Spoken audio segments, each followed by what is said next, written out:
Hey everybody, here we are once again Friday night, Sidetracks. Yeah. I love this shit. Yeah, CB said I think Tom and Jenny are going out tonight. Yeah, we are. Yeah, but we we're not leaving until like 9:15 or 9:30 or something like that. So we can stay on for at least an hour and a half. Yeah. We probably ought to shut the show down at 9:15.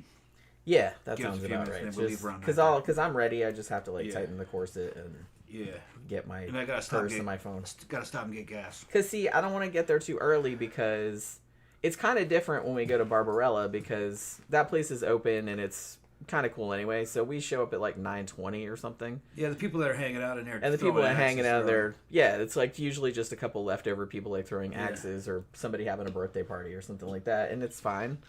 And then like slowly the Saturday night people start to show up. But this place, they have bands on Friday night. The one we saw the first time was like a cover band, like oldies cover band. Yeah. And it was super packed, and it was just kind of like boomers and boomer adjacent people. Yeah. And we were just kind of like, okay. Yeah. You know what I mean? And so, and it took a while for them to leave because like the bands are over at 10, but it takes a while for all of them to like kind of trickle out. Mm-hmm. So I said I don't want to get there too early next time, so I don't want to like fart around like hanging out by the bar with all these annoying people. They'd be like, "What do you do? Can I take a picture with you?" Like all that kind of crap. So so I said, so I don't really want to get there before 10 o'clock. We just got there early last time because it was the first time, and Demetrius was like, "Well, I don't really know where I'm going to set up," or it's like, "I want you guys to get there early, like for moral support or whatever." And then we all ended up getting there so early that we were all just like standing out on the sidewalk, like talking until everybody left. Oh my goodness. Zach says, also, I think too much is being asked of your top there, Jen. Well, I mean, that's the fun of it, isn't it? What, too much is being asked of that top? Yeah. Oh, man, that's it's like they're like muffins. It's like, You should see from this angle, there's like little fucking bulges and shit. Yeah, she looks hot. Yeah. I really like this top. We were just talking about, this is actually old. Yeah.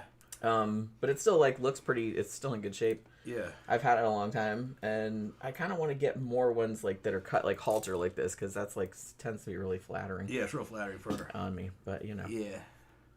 Man, I don't know why I feel so sleepy. Y'all gotta wake me up. I mean, I'm drinking here, but I can't get too. I can't get too loaded. Yeah. I gotta drive. Yeah, you can't drink too much because I mean, I could. Well, I don't want to get shit faced either, but right. You know what I mean. I can maybe have. I gotta drive. I'm gonna have a whole night drinking. Yeah. So I can only have like maybe 2. Yeah, that's probably all I'm gonna have. Right. And I actually started like probably like an hour ago, just slowly. So I'm just. It's like an IV drip. You're just kind of. You know what I mean? Just slowly like getting. And it's not super strong. I didn't put a lot of vodka in it. So tonight is Sidetracks. That's our Open Lines Friday. Any questions you guys may have about any of the cases we covered or anything you want to talk about, you can just drop it down in the comment section. And we can start the show with this. Last night, me and Jan rewatched Legend of Hell House. Yeah, because this is why. Because for my Scare Salon channel, I'm going to do a book versus movie video. Just like the one I did with Shirley Jackson's We Have Always Lived in the Castle not too long ago.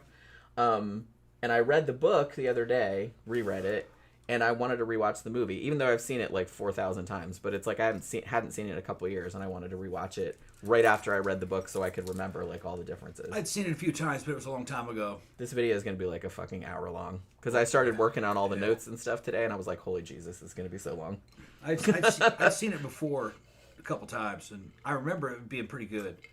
Watched it last night. Didn't realize fucking what a masterpiece that fucking movie is. I love Haunting of that Hell movie's House. Great, and it stays really fucking true to parapsychology and spiritualism of that era. And you know what I mean. And they cover all the angles.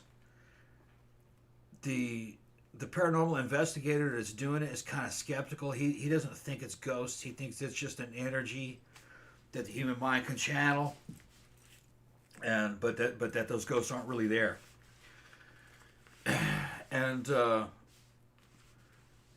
other, the physical medium, the young girl, she's saying she's the mental medium. She's the mental medium, yeah. But she was doing physical stuff though. Well, yeah, but she hadn't ever before. That was kind of one of the plot points. Yeah. Well, it's okay. Yeah. She was doing it. But the other guy was a physical medium. Yeah, he was just shut himself off to the house. It was the second time he was there. And he's just like, fuck this shit. Yeah, and just the way the movie's set up, evidently this is one of Stephen King's favorite. You can really see where he got The Shining from, or how This and the Haunting of Hill House. and the haunting, yeah, that really inspired him. And if you read the book The Shining, it kind of conforms pretty closely. That was one of the things I did like about Stephen King's old writings. He stuck pretty close to fucking parapsychology studies coming out of UCLA during the 60s and 70s during his time. And he based stories around what that old UCLA parapsychology department what they had theorized and the things that they had seen. And really, a lot of what I've seen personally in my life, going back to the Mammoth Mountains before, and kind of lines up with what parapsychologists from that era and that time, what they believed. You know, I saw poltergeist. There's poltergeist activity happens here, but it's not a ghost. It's recurrent spontaneous psychokinesis under the control of the subconscious mind. You can't really control it. It just does it spontaneously. A lot of times trying to send me a message. You know, Tony is the one that tells me things. It's the same fucking as that. He's the little boy who lives in my mouth. Yeah. What it's been doing lately is that, you know, when my dad was dying, it was ringing the fucking...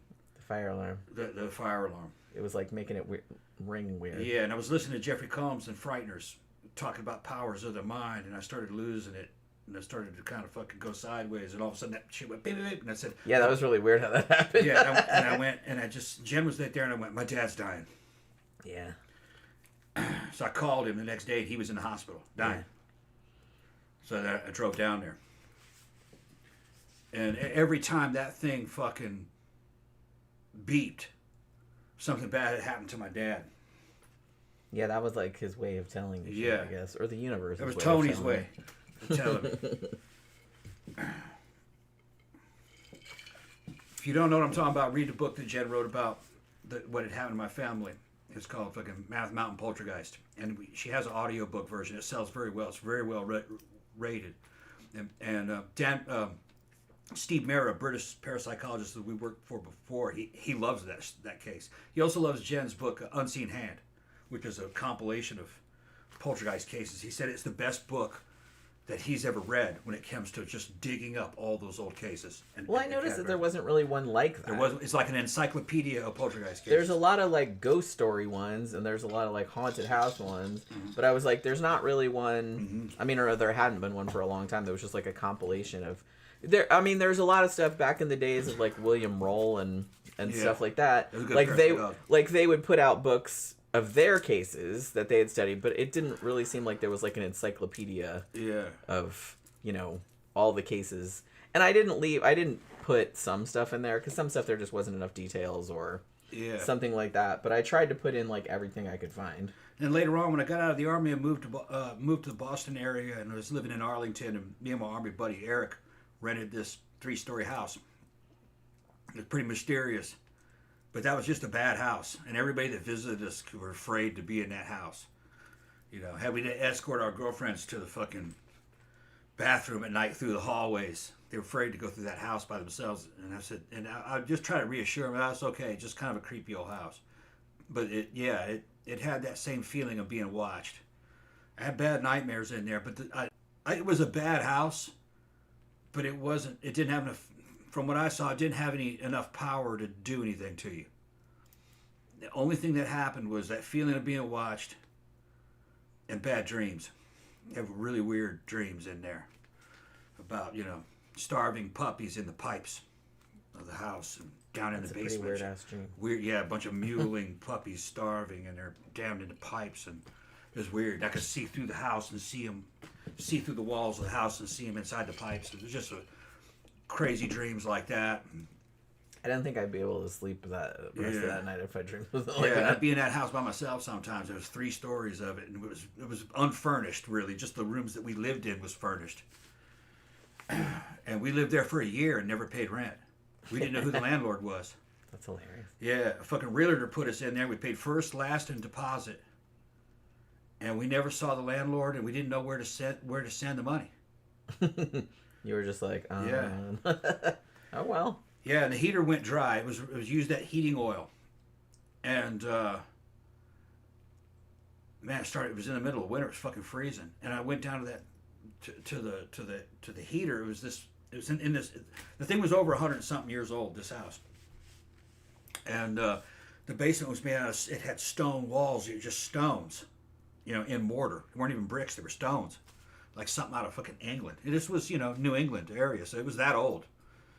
And they had an oil burner that heated water that ran radiators throughout the house, heat radiators. So some old school shit. And it had run out of oil. And there was just a tag sitting there from oil service with a number on it. And I called that number and I said, yeah, I live in this house over here. And I found this tag on there. He goes, oh, yeah, I remember that house. And he goes, well, we're not really a client of that house. I said, well, I'm a tenant here. We've never met the landlords. We don't, and I said, we need some oil. He goes, okay, we'll bring you some oil. And they charged it back up with oil. You could fill it from outside. And they billed whoever owned the house. They never billed us. It was weird. That's funny. And then a year later, a dude showed up and says, hey, how you doing, man? I just bought this house. I said, oh, yeah? He goes, yeah, you can stay here, though. I'm going to start renovating. And then we were in there for about another, 4 or 5 months. And he was working on the house. Kind of felt better to have somebody in the house. But see, I guess the house was up for sale. Yeah, maybe so. And they never, the landlords never charged us any rent. And we were in there for next to a year. We didn't know where to send it. Never met them. Yeah, that's bizarre. Yeah. You would think. And the realtors never taught. We didn't know who to pay. And fucking, we were like, me and Eric were like, should we save this money? Yeah, like just in case they come after you, like after a few months or something. Yeah, well, we saved like a couple months. Yeah. But they never came. We were like, fuck it. Never mind. Let's just spend it. Yeah, we have this money and they can just kick us out. Fuck it's like, look, if they want it bad enough, they'll come get it. I think what happened was that it was for sale. Yeah. And they didn't live there. They must have lived in another state. Yeah, they moved away. Shit. And they might have owned a lot of properties. I think they owned a bunch of properties. They didn't care about it. And I think they were kind of using us as caretakers to keep people from fucking tearing the house up so it wasn't an abandoned house. That's just funny. Wish I could have found a situation like that. Yeah, but that was a creepy house. It was as creepy as Mammoth Mountain, but nothing ever happened. It was just like a bad feeling. Bad feeling, a bad house, yeah. Just like it was watching you. And that something was going to happen, but it never did. Bizarre. And I've tried to... A girl I was dating at the time, her name was... shit, what was her name? Man, it was on... Donnelly was her name. Fucking... her last name was Donnelly. First name was... shit, I'll remember it in a minute. And she would come over and spend the night. And she was afraid to walk around the house. I had to wait outside the bathroom while she would pee. And I'd walk her back. I said, what are you so scared of? I tried to play it off. I didn't. He goes, this house, man, this is a bad house. And I said, no, it's all right. I tried to downplay it. But I was thinking, yeah, you're right. This house is fucked. And it looked normal. It was a pretty Victorian type house. It's just that it had a weird, oppressive air to it. Alexandria was her name. Alexandria Donnelly. Everybody's asking where that house is. It was, man, I forgot. Tell us what's the address. It was in Arlington, Massachusetts, near Somerville, one of the boroughs of Boston. And it was off of a main street. When the T didn't go there, you had to get off on the Green Line, and then you got on a bus, and then you went down a few more miles, and it was in a little bitty court behind some liquor stores and shit, and a laundromat. But none of that stuff was there during the time that was built. They built all that stuff around it. It was in a court. I don't remember the name of the court. It might not even be there anymore. No, it's there. Oh, is it? Because somebody asked me before, and I went on Google Earth and took the route out of the fucking T that I used to take to go down that road, and it was there. And as soon as I saw it, I was like, yeah, that's it. I showed it to somebody here on the show. Remember, I held the phone up. Yeah. I just forgot the name of that place. I forgot the name of the court. You'd probably find it again. I can find it. Yeah. Because if you remember, like, the way to get there. Mm-hmm. I remember the way to get there. It was a straight shot out of the end of the red line. Excuse me. What was that last stop after Davis Square? You went a couple more stops and then it ended. I don't remember. And then you got out, and there was a bus. If you had I had that T in bus pass, because they had Boston is kind of like a European city. It's got decent subways and buses. Yeah, you can. The rest of the United States isn't like that. Yeah. That Boston. Don't try that in Florida. It's going to take you like an hour and a half to get anywhere. Yeah, and riding a bus in Florida is literally like going to jail. It's the same people. You don't want to be a lot of times it's people that can't drive for whatever reason, because they're disabled or because they have DUIs. Or one thing that I got a lot of, one thing that I got a lot of too is people going back and forth, because one route that I had to go to one job that I had was the same route that a lot of people took to the prison, so it was a lot of people visiting people in prison. Yeah. So there was that. Yeah, public transportation in most of the United States, if you're using it, you're taking your life into your hands. I mean, I never had anything bad happen, but it was always like, there's a lot of videos of bad shit. It was like kind of like, oh, there's a stinky guy, or skeevy motherfuckers in there. Yeah, it wasn't that bad, but it wasn't fun either. Being a dude, I'd be uncomfortable riding in most of that shit. I wouldn't imagine. I couldn't imagine being a good-looking girl riding that shit. I mean, I pretty much walked places if I could avoid taking the bus. Yeah. If it was less than like 3 or 4 miles, I would just walk. See, cars are cheap in the United States, unless you're in a big city in New England, like New York and Boston. I had a car in Boston eventually when I was a salesman, but only like rich dudes who had it made. And I had it made. I had an executive fucking apartment, fucking up on Winter Hill and shit, and a car. So you're like the shit, but only in Boston. But the thing is that car was just a fucking Ford Taurus station wagon I was using as a sales vehicle. And the apartment that I had was a nice apartment, but it was like a fraction of what I'm living in here. So, but outside of big cities like that, if you don't have a car, then you're just a fucking bum. You're kind of hosed. You're a bum, yeah. Well, it's really hard to get a job because everything's like far apart. You can't go anywhere. And cars are cheap here. You can get a decent car for fucking $1,200. You can get. I've come into decent cars in the past for $300, but that was back in the '80s. Yeah, that was a long time ago. Yeah, I got a 1973 Mercury Montego, big old V8, rusted out, Detroit fucking rust bucket special. It was reliable as shit. I paid $300 for it, and it just looked like it looked like shit. I had the whole thing spray painted with graffiti all over it, and fucking it was a punk rock mobile. Big fucking rat skull and crossbones on the hood, but I spray painted on there. Fucking, it was crazy. Look, I was driving that thing around downtown Detroit. Nobody would steal it. Nobody would do anything to it. That's the nice thing about having a shitty old car. Yeah. Nobody wants that shit. It was just fucking rusted out along the bottom. People were afraid of you because in traffic, you could hit them. It wouldn't matter to you. I know. It fucked their nice new car. I got nothing to lose, bitch. They're like, this bitch is it's like something out of Mad Max. Yeah, and I think it was a 318. I think so.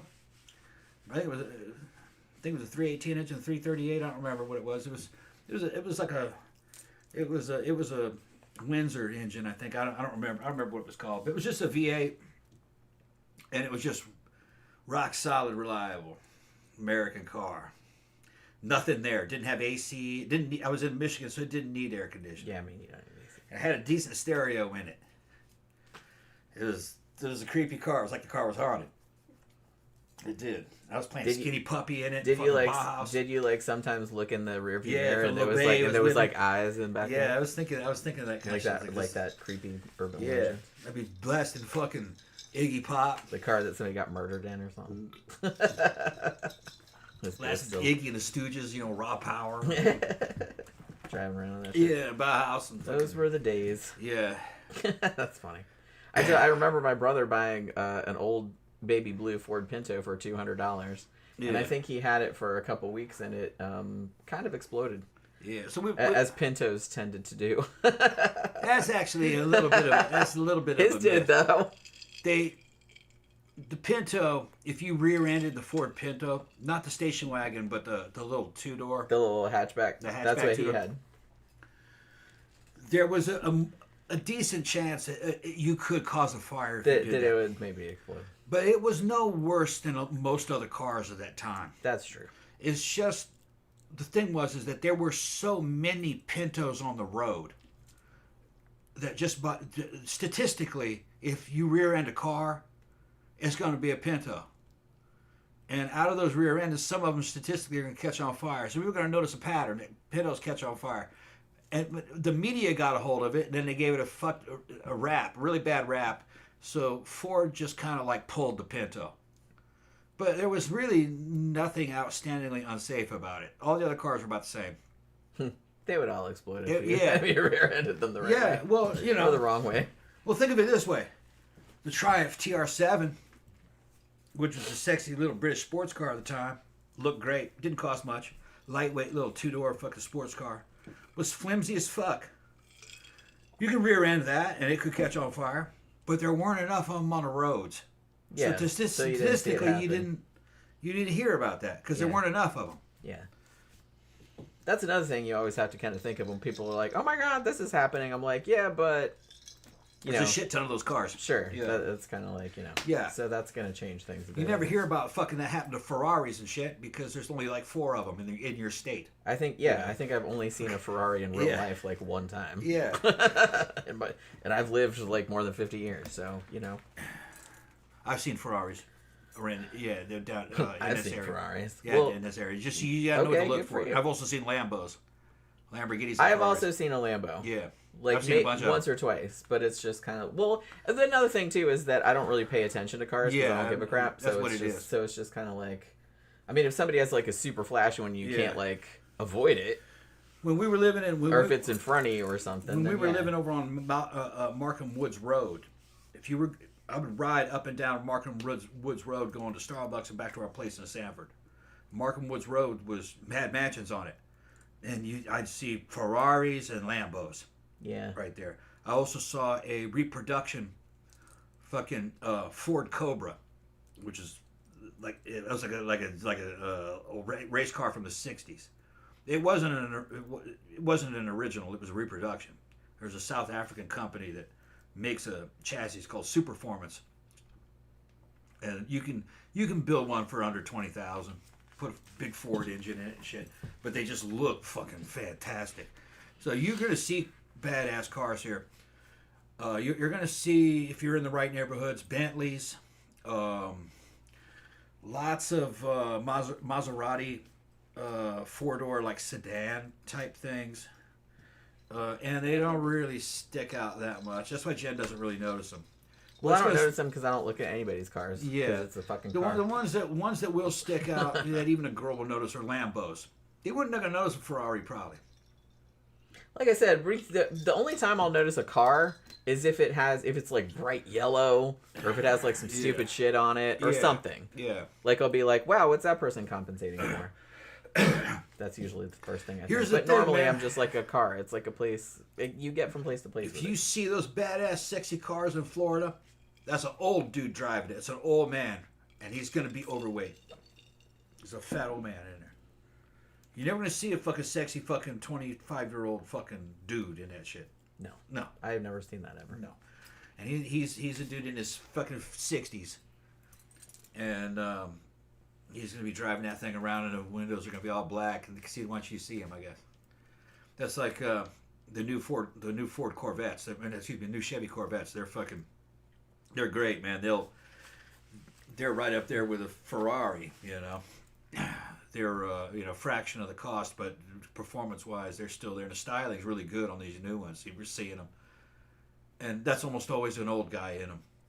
Almost always. You never see a young guy in one. Yeah, that's their midlife crisis mobile. No, they're past midlife, a lot of them. Well, that's their late life crisis mobile then. Yeah, late life crisis. Maybe they bought it during their midlife crisis. No, I think what happens is that they're car dudes. They love cars. And now they're rich, so they're just going to buy the fucking most badass car ever. It's like disposable income, and they drive it around. Look at me. Man, I love this car. But people are looking at the car, and not looking at him. Yeah, I mean, that's the thing. We've talked about that before. I think, like, some of these dudes are like, well, I'm going to get this really cool car, and, like, all the chicks will just be I'll have to beat him off with a stick. And I'm just like, most chicks women don't even know. care about, unless they're gold diggers and they're like, hey, he looks like he's got money. Yeah. But it's just like, you know, if he wants to attract that kind of chick, then good job. But regular women don't give a crap about that. Good-looking guys. Good-looking guys with good cars. You're talking about fucking decked-out Ford Mustangs, Toyotas, Honda Civics, you know, fucking souped-up Honda Civics, shit like that. Those are the younger guys. Dodge Chargers, you can get those pretty cheap, and it's a cool-looking car. Yeah, I actually have seen those. I haven't seen them. I've probably seen them on the road, but I work for a company that does a lot of shit for car dealerships. Yeah. So I look at a lot of pictures of cars all the time, and the Dodge Charger is kind of cool. Yeah, the new Camaro. Although I'm telling you something, because I do like weekly ads where, you know, you put up, 4 or 6 cars that they have this week that they want to advertise or whatever. And this one lot that I do ads for, they have this Dodge Charger there that has not sold for like several weeks, and it's a cool looking car, but the color of it, why would they even make it in that color? What color is it? Green? I can't even describe it. What kind of color is it? It's like a weird putty cut, and it almost looks matte. Yeah, I think there's some of that shit there. They have weird color schemes out there now. And I'm like, why would anybody want that? It's so ugly. The It car's not ugly. It might look good in person. Maybe. The car's not ugly, but the color is really ugly. It's like, I don't get why you would make a car that color. Entry level fucking hot rod in America is a Ford Mustang. And it doesn't really even matter the year. You know what I mean? People buy those. They're great cars. I owned one. I owned a 95. And it was but it was a 3.8. You wouldn't know by looking at it. It was a heavy. Jen used to hate it. She hated driving it. Threw a load of the ground. It was weird driving it because I was used to driving, smaller, lighter cars. I had a Honda Fit for a long time. Yeah. And that car was like, woo, it felt like a little airplane. Yeah, she'd run away from me in that thing. We'd be driving. She's like, damn.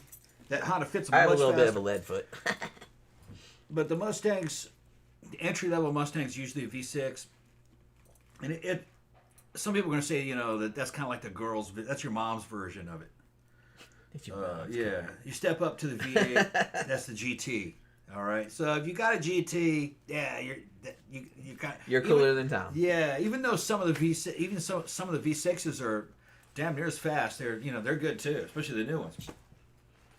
But the guys who really fucking shit on the other Mustang riders are the guys that have fucking like shit like the Cobra editions. They're like, I got the real Mustang. All you guys are, the Cobras are like fucking Mustang Cobras are souped up. It's a different fucking engine usually, making a lot more power. And then they have special editions like a Boss Mustang, and it'll be a slightly different blend of shit in there, suspension and power, and making a lot of horsepower. I don't know what they're making now, but a Cobra used to be good for like 400 or 500 horsepower. But it's probably a lot more now. Yeah. Klaus is laughing at my Honda Fit. Honestly, the Honda Fit was fucking fast. Dude. I bought it new back when I was married to my first husband. In 2013, like I bought it new off the lot, and it was bright red, and it's not as small as it looks like because it looks like a little bitty car. It's big on the inside. And my ex-husband was real tall, so he was like worried about it because he's like, is my head gonna be scraping the ceiling or whatever? But it's like, it's actually much bigger. It's like a TARDIS. It's like much bigger on the inside than it looks on the outside. But that car, I mean, I had that for years, and it's like, that was a really good, reliable car. We didn't have anything go wrong with it. It really like had a lot of pickup. You could go really quick. You could go really fast and like you could go like that. And it had really good handling. Yeah, I really liked that car. And what happened was after I divorced him, he kept the car. I bought another one. Like I just bought an old one so I could find work because I moved to Orlando. Yeah, it was a Nissan, I think. Yeah, I bought a Nissan, and kind of just a big white sedan. It was cheap, and I bought that just so I could move out. And when he moved back to the UK many years later, he left the Honda Fit here, and he left it at the airport, and I went and got it. Yeah. And then like She later sold on, it, I yeah. sold it because I just needed the money more. Yeah. And we already had a car, so. Yeah, no, I gotta say something about that Honda Fit. First of all, that car sold quickly, and they didn't haggle over the price. People are looking for that car, and if they go, yeah, this looks good, they just fucking buy it. And I think she sold it for like $5,000. No, 7,000. 7,000. Yeah. 7,000 or 8,000. And yeah, she put it up, and it was like sold in 3 days. Yeah, the guy called me like the Instantly. next day, and he's just like, "Oh, well, we don't live in Florida, but we're buying Yeah. a car for our son who's just starting college, Yeah. and then we're gonna drive it back to where I don't remember where the fuck they were from." And they came and looked at it, and they're like, "Yeah, cool, we'll take it." Yeah, And I was like, "All right," and they gave me a check right there. And I'm a performance guy, and that fucking car was hot. I did like that car. It was fucking hot. It didn't weigh anything, and it had extremely good fucking acceleration and handling. The only thing that was It scary would was blow my Mustang away. the only thing that was scary was like when you would, if you were on I-4 You or would something. lose track how fast you were going. Yeah, well, yeah, and I used to work at night, so I would come back and forth because I, worked in Daytona and I lived in Orlando, so I would come back and forth on I-4 in the middle of the night because I worked night shift, and so it'd be like 3 a.m. No one else is on the road really, so Yeah. there's nobody around to like clock your speed. So I'm sitting there going fucking 100 miles an hour, like without even realizing. It was easy to go 110. And you didn't even realize. You didn't even know you're going 'cause it was just 110. like, wee, you know what I mean? Yeah. And it was just like that. The only thing that was scary was that when you went over an overpass, it kind of felt like you were going to fly off of it because the car didn't weigh that much. Like a few times I was like over the overpass, especially if it was windy, and I was like, oh shit. Whoosh. Like Yeah. I felt like I was going to go like that. Handling, acceleration, and braking reminded me more of a motorcycle. Mm. Real good acceleration, fucking really good handling, and really good high-speed stability. I'd be drunk as shit coming back from the castle down in Tampa with Jen. I'd be talking to Jen and shit, and I'd look down at the fucking speedometer, and I'd go, fuck, I'm going 110 miles an hour. And have to fucking back on. I did that lots And it was of just times. like effortless. It felt like you were going maybe 65. Yeah. If there was nobody else around, Yeah, so you wouldn't know how fast you were going. you could easily. Like I said, Yeah, I think 110 was just like a breeze. Yeah, I think I looked down once and I was going like 120. Yeah. And I was like, oops. Yeah. If you would hit 110 on my old fucking SN95 Mustang, you felt like Han Solo making the jump to light speed. Yeah. Because I had aftermarket exhaust. It was like, and it was just real low to the ground, and it was heavy. The handling was not very good. And you could feel wind shear, and you could feel fucking... It was a hairier situation, and you felt like you were a fucking really heavy missile that if you had to turn, that you would probably slide at that speed. You felt like it wasn't well planted. Which I don't think it was. I always felt like it was going like too slow. Like I felt like my foot was all the way down and it was still only going 60, and I'm just like, come on. Yeah. Well, it wasn't like your cars. There was a lot of travel. Let's go. There's a lot of travel in the. You had to push the accelerator way down. Yeah, like to get it to go, and Yeah, that was like really to get it to go. frustrating. It Because I was used to my Honda where you just kind of go like Just that. And touch you're it just and like, it goes. Yeah, no, it had a real American style throttle. You got to fucking floor that bitch. But as you started passing 100 miles an hour, the fucking stress in the car you could feel like your it was like, your driver is oh. stressed, like, oh shit, we're going fast now. Yeah. kind of started to rattle a little bit. Yeah, because it weighed by 3 times or twice. And it was way it felt like it was way lower down. Because Yeah. my Honda Fit was kind of higher up, like off the road. So you kind of felt higher up. Like I said, it kind of felt like you were like in a kind of biplane, like in a biplane. Yeah. That's kind of what it felt Yeah, like. I felt like you were in a fucking bomber. In a little airplane. And whereas the Mustang, it felt like it was very, very low down to the road. And just really heavy. Yeah. And hard to get it to go fast. I just felt like I was always kind of like, come on, you know? Well, you like I like to speed, you know? You had a lead footed. Yeah. But then once you were going fast, you really couldn't stop it. You couldn't stop that car. Yeah. Because that's just a lot of mass. You need room to stop. Because I did drive the brakes were nothing. I did drive it a few times, like in between cars, or if my car was in the shop or something like that, and I just amazingly I didn't really like it. That fucking 1999 Grand Marquis that I have out there, that I was fucking putting new brakes on just the other day, and fucking polishing that bitch. It looks brand new. It's only just has 100,000 miles on it. Yeah. But and that's not even breaking that car in. Those cars can go 400,000, no problem. Like I said, we'll probably be dead before. Yeah, be dead before that thing goes.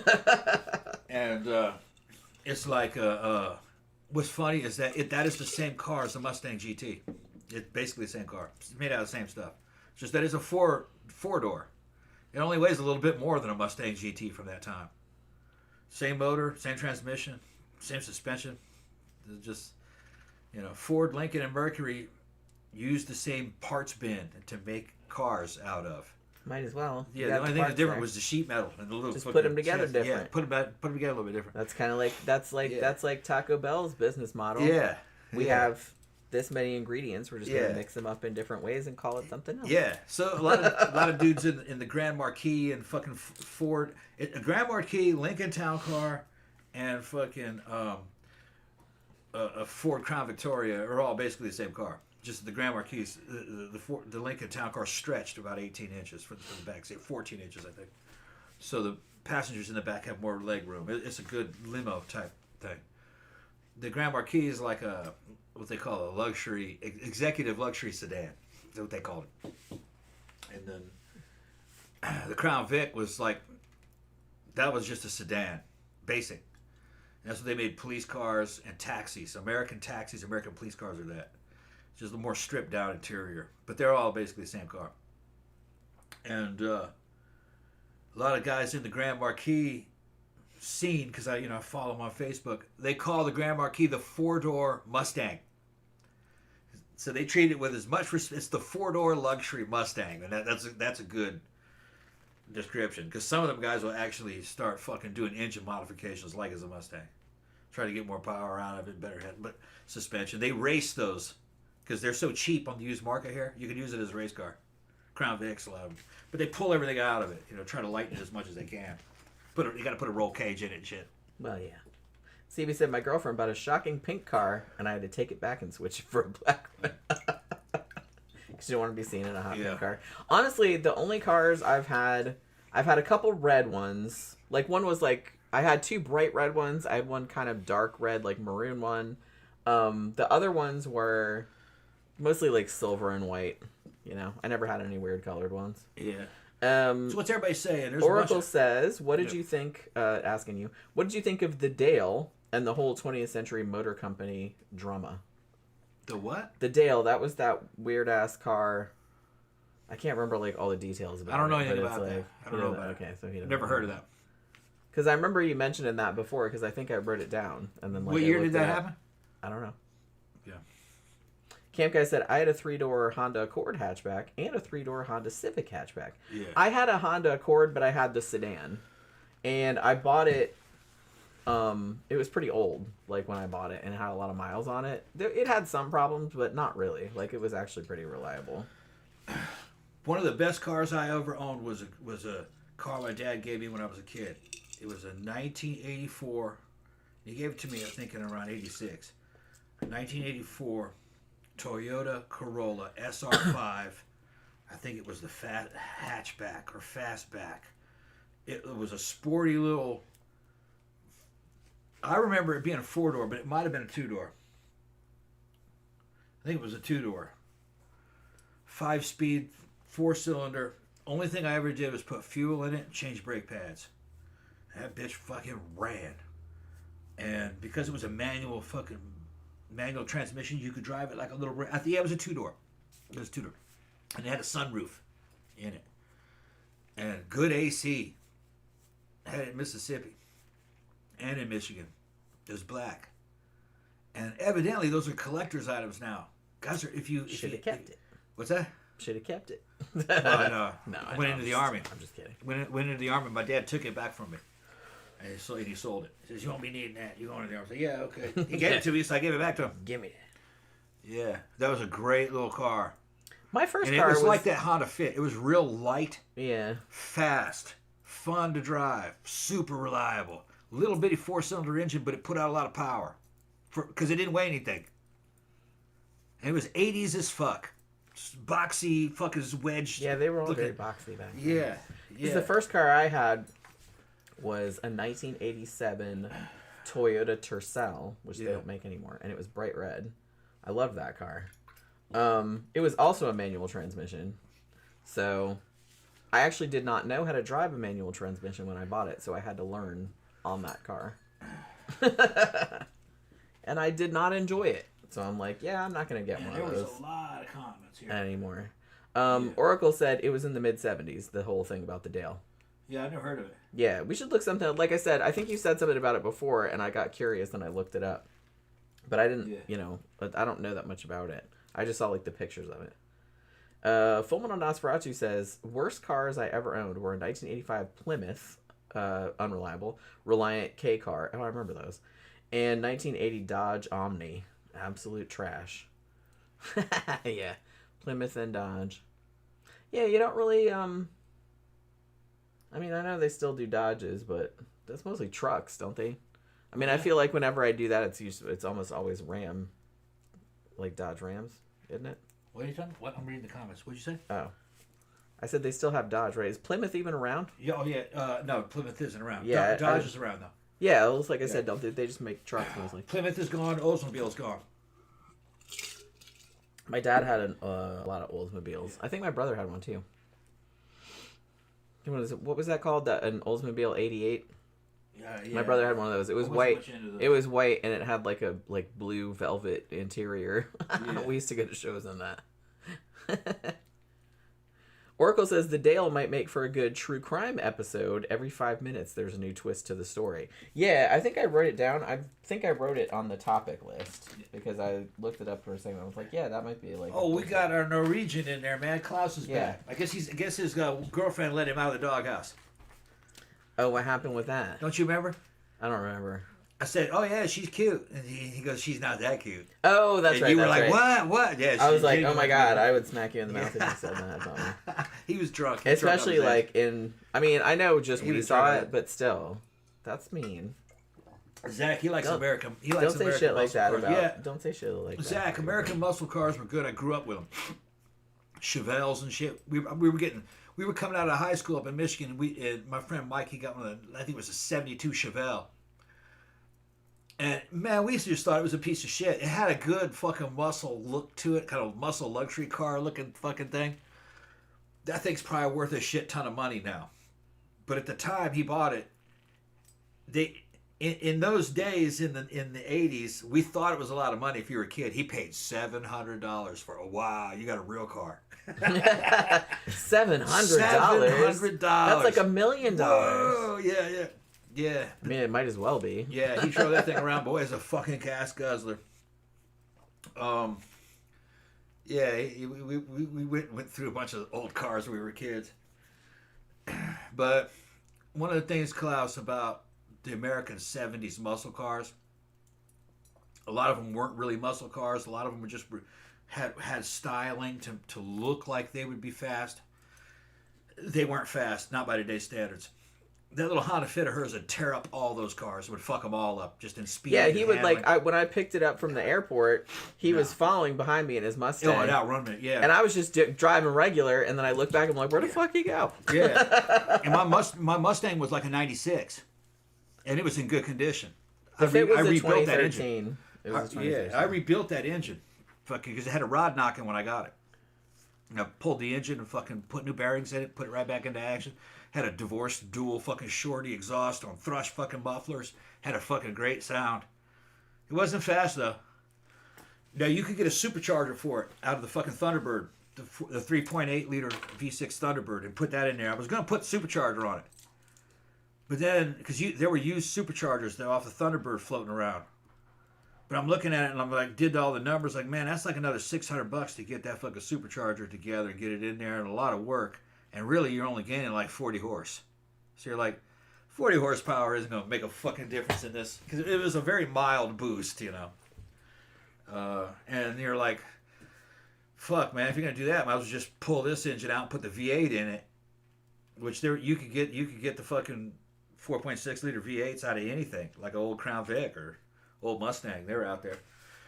But by the time I was actually in a position where I could do all that shit, I was already kind of like disenchanted with the Mustang, because there was just so many other cars that were lighter and handled better, that were cheap, that you could get. It's just and a lot of the American muscle cars like that, they had, you'll see them in movies, you know, like Fast and Furious or whatever.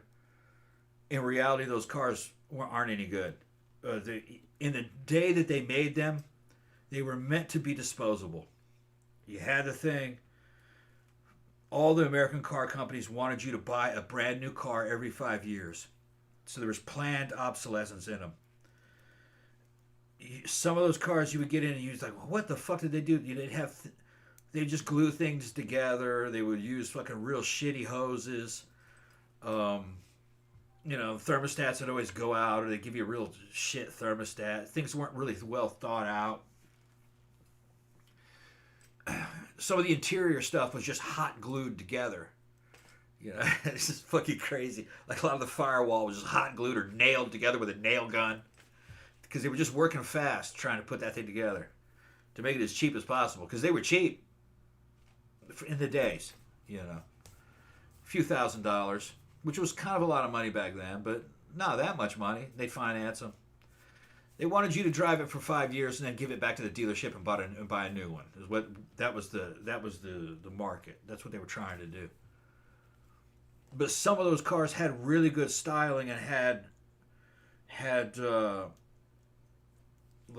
modification possibilities where you could make it into something. One was like, the early Mustangs, like the 64 and a half, 65 Mustangs, the early ones. It was kind of sold as a girl's car, kind of. It was considered to be small at the time. But dudes realized you could wedge big ass V8 engines in it, 350s and stuff, and get something out of it and upgrade the brakes. And you had guys doing stock car racing and shit with them, Carroll Shelby got involved with it and was doing stuff for Ford. The Corvette, when it came out, in the 50s, it was just a real heavy little 2-seat sports car. And it was a 4-cylinder, if I remember correctly, it was a 4. It might have been a 6. I think it was a 4, though, the very first one. And it was, I think it was a 6. And it was an automatic transmission, which that was like unheard of in a sports car. But it was an American sports car. And it was kind of for girls, the first Corvette. It was a little bitty convertible. But man, it looked great. And that one could be souped up. You could put a lot of stuff in it. Put a manual fucking transmission in it, V8 engine, fucking soup that up, hotter cabs, better suspensions. The suspensions tended to suck in American cars from 50, 60, 70. Just shit. Cheap as possible. You had to go after market to improve everything. So they were kind of cool because they had a cheap buy-in. They looked good, and if you liked it, you could improve it. You could put things in it that were better than what the factory gave you. That's really all it was. But even modified, you take those old cars today, like a real hot Mustang, a 65 Mustang, that's been, it's got a V8 in it. You'll never be able to handle like a fucking hot fucking Honda Civic four-cylinder new. It'll blow the doors off you. That car was not really made to go fast, especially go as fast as a modern car. There's the handling, the power to weight ratio is just so much better now. It's easy to drive a modern car fast. It's not easy to drive those old cars fast. 100 miles an hour in a new car like her Fit, and 100 miles an hour like say in a 65 Mustang is a very different experience. That Mustang feels like it's getting ready to fucking fly off a road at 100.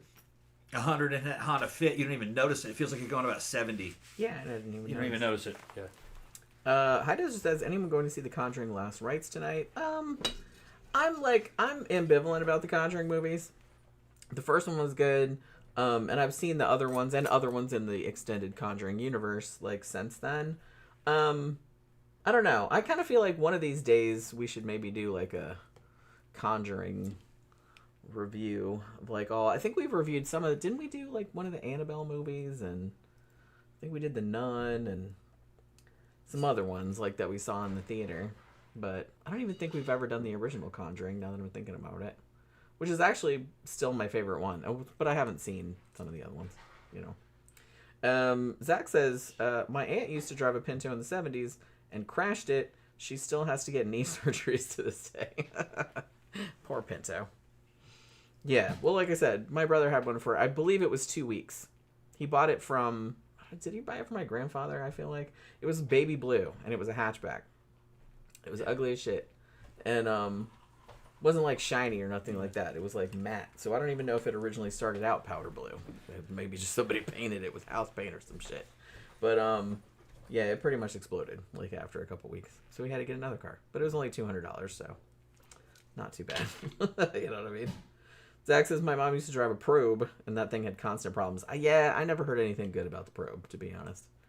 That's a terrible name for a car. Why would you call it that? Like, I was like an anal probe? Is that what you're talking about? That's where my mind goes first. Sorry. Camp Guy says I call any car with 50k miles or less new and 100k miles almost new. Yeah, I mean, pretty much. And like I said, our car, which is a 99 and had just 100,000 miles on it, even though it's that old, it looks brand new. I mean, to be honest with you. So, Full Metal Nosferatu says, Jenny, go see The Toxic Avenger ASAP. Tom, there's a great scene where Toxie sings Motorhead's Overkill. Yeah, we're going to have to go see that probably. Klaus says, you guys are awesome. Thank you very much. He says anal probe. Yeah, that's kind of what I thought of. And I'm sure that like people that had that car were like, hey, it's my anal probe. You know what I mean? Let's see. Oh my God. Nosferatu says, Tom and I had a grand uncle who owned 5 cars in 1 year. Nitwit needed to have showroom models to be a show off. And that's the thing. It's like nobody cares about that but you. You know? That's what I think is so funny about like dudes that, ooh, I'm gonna get this super flashy car. Like I said, one, women literally do not give a single shit. Like I said, unless the car is like a bright color or has like murals on it or fucking flags or some shit, like I don't notice it. You know what I mean? It's a fucking car. Yeah. You know, it's a way to get from place to place. It's not anything. It's just a car. Klaus, the best cars you could get in the United States during the 70s and even parts of the 80s, when you actually fucking looked at everything, were some of the BMWs. That was the best cars you could get, and Mercedes. They were selling these little 2-door convertible 4-cylinders. I think sometimes 6 cylinders were fucking great. Sedans from the 70s. They were just built so well. You could open and close the doors, and it was just like you were opening and closing like a precision door on a vault or something in a safe. You know, just everything was just made really well. Real kind of simple engines. But real reliable, put out good power, and it had good features and good suspension, good handling, good braking power.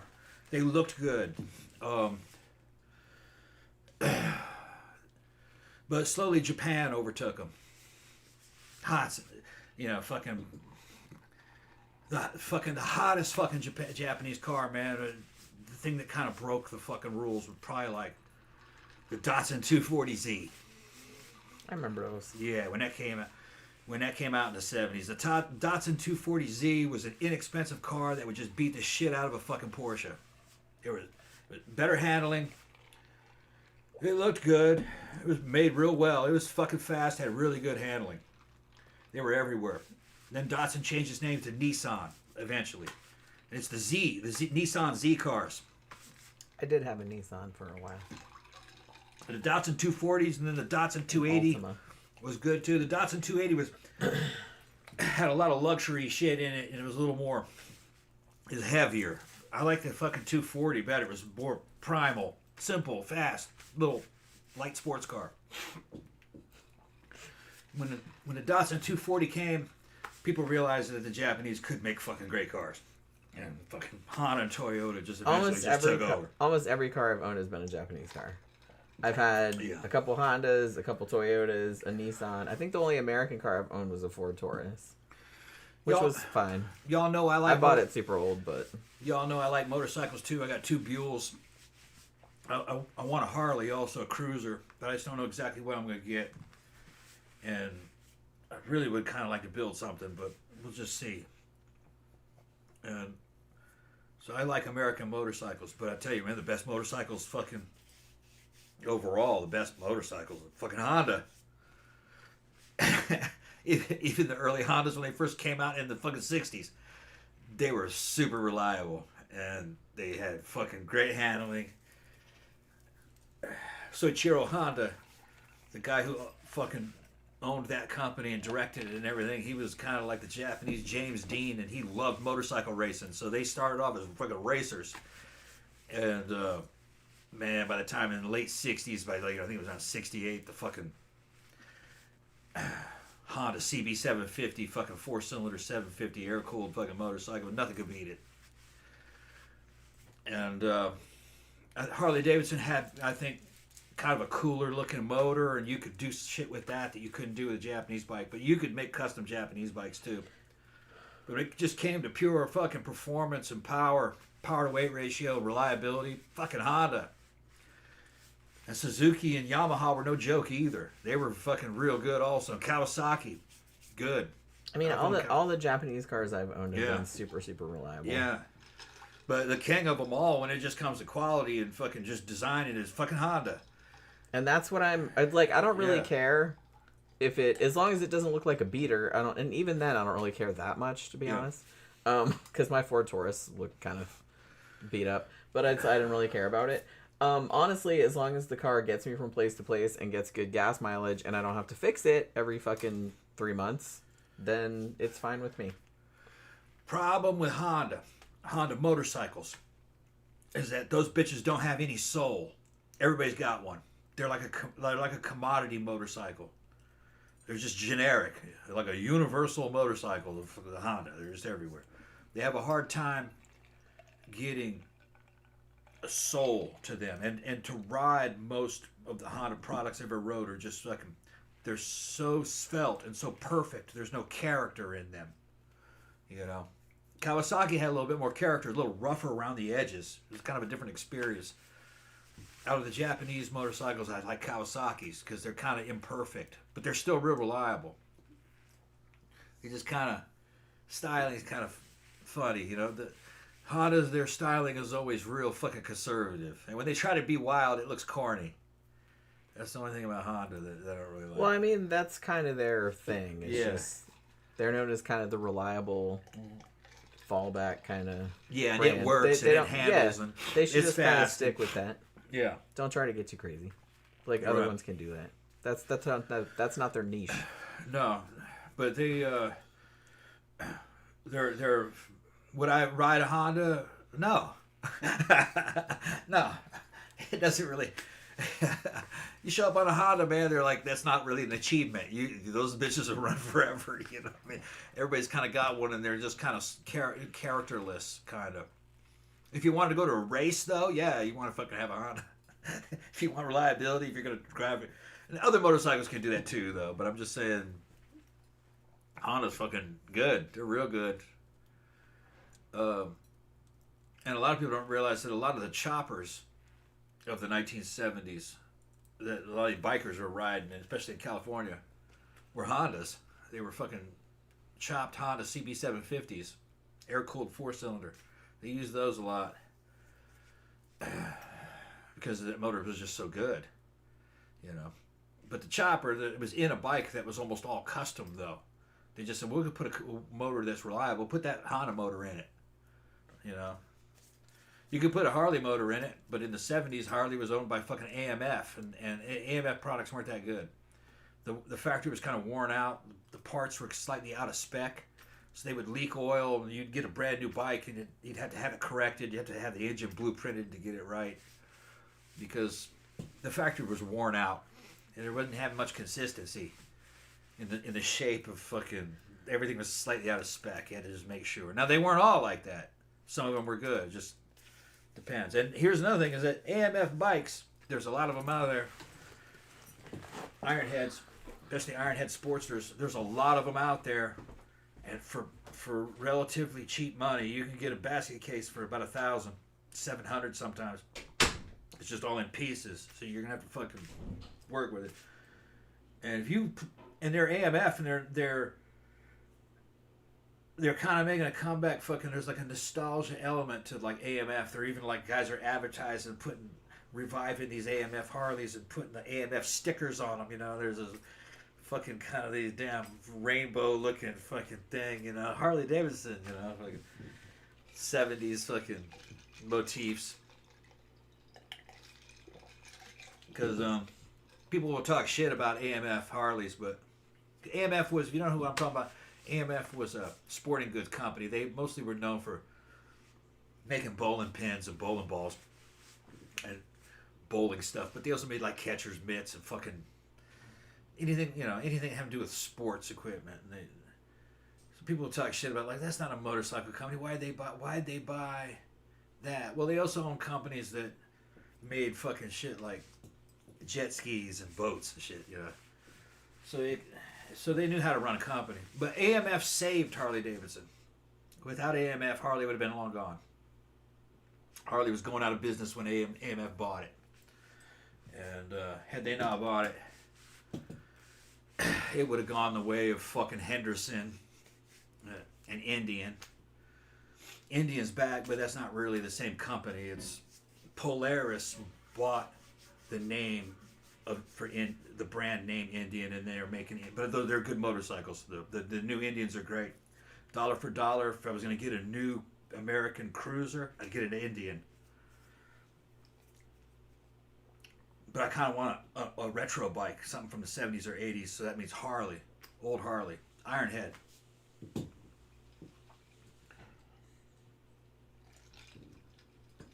See what everybody's saying. CB said deep fried pizza's fantastic. Never heard of that. I mean, they deep fry everything. Yeah. Grafter said that AMF made sunfish sailboats. Yeah, they made a lot of shit. Yeah, that's why. At the time AMF bought it, man, a lot of the old school Harley guys were pissed. But had they not bought it, the company would have vanished. And then eventually Willie G. Davis, who was he was a descendant of the Davidsons himself, he got it and it went back under private ownership. But I don't think it's private ownership now. It's a fucking corporation. I think it's actually the CEO, I think, is a German guy. And if you look at a Harley now, most of the shit's made in Japan or China. It'll have a Japanese fucking brakes and suspension on it made for Harley. But if you look at the details, the Japanese subbed it out to some company in China. A lot of these fucking badass choppers, custom choppers, are fucking, if you look at it, you go, yeah, that's a badass fucking Springer fucking, hardtail fucking knucklehead there, man. But you find out that fucking frame and that front end came off of Alibaba. Because you can buy shit off of Alibaba. If you buy it in bulk, you get really good prices. And little shops will buy that shit off of Alibaba in fucking China. But that's a lot of times that's where Harley was getting their shit anyway. That's who was making it. A lot of that shit is not made here. Or a lot of the so-called American companies that are making aftermarket parts for Harley Davidson. It's like fucking Springer front ends and shit. You find out that they didn't make it. They subbed it out to those same companies in China that where you bought that shit off fucking Alibaba. So it's a Chinese chopper. Looks like something out of the fucking 40s, Full Metal Notch Project said, Jenny, did you get the website address for my movie? Where did you send it at? I mean, you might have got it sent. You might have sent it somewhere where I didn't check yet. Like if you sent it to Instagram or something like that. But I will have a look later on, or tomorrow morning or something like that. They're talking about pizza. Full Metal Nosferatu says that Polaris and Indians within walking distance of where he lives. I think. Yeah, I was just looking. Poor Polaris.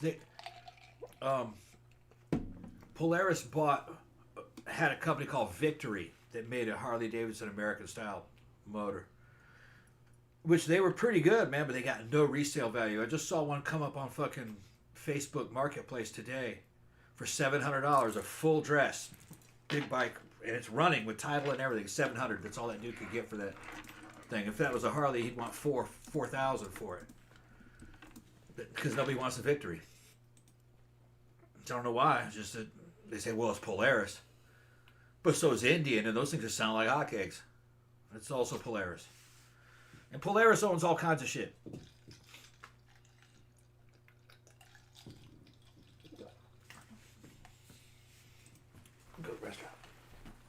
All right, let's see. What is this deep fried pizza you keep talking about up here? All right, Camp Guy was talking about this pizza up here called the Good Fella at Pizza Bros Pizza Place I go to, New York Slice. Tomato sauce, mozzarella, Italian sausage, roasted red bell peppers, and hot whole Calabrian chilies. Ricotta dotted. Man, that really does sound good. It'd probably give me heartburn though, like with the hot chilies on it, unfortunately.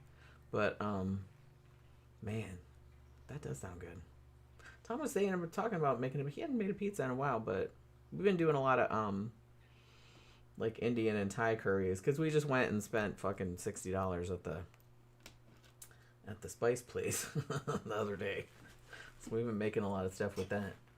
We actually he made like a curry like on the bone, so like chicken thighs, you know what I mean, with like a good sauce, and that was really good. But he also made like a really good paneer dish, because I was like, man, we haven't had paneer in a while, but man, it's got really expensive, you know what I mean?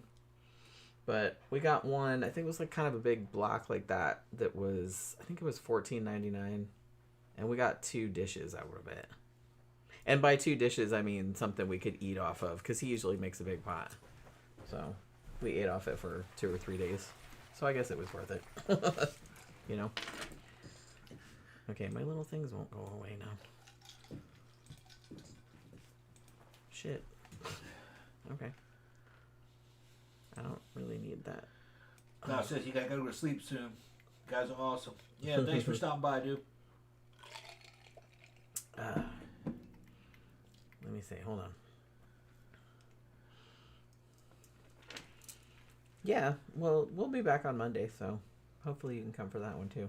Yeah, it's like a lot different time there, you know. There's only a half hour left on the show anyway. I mean, half hour, 45 minutes, something like that. Because yeah, we gotta probably go. Yeah. But like I said, I'm not too worried about getting there early, and there's plenty of parking, so it's not like oh, there's not gonna be parking or anything like that.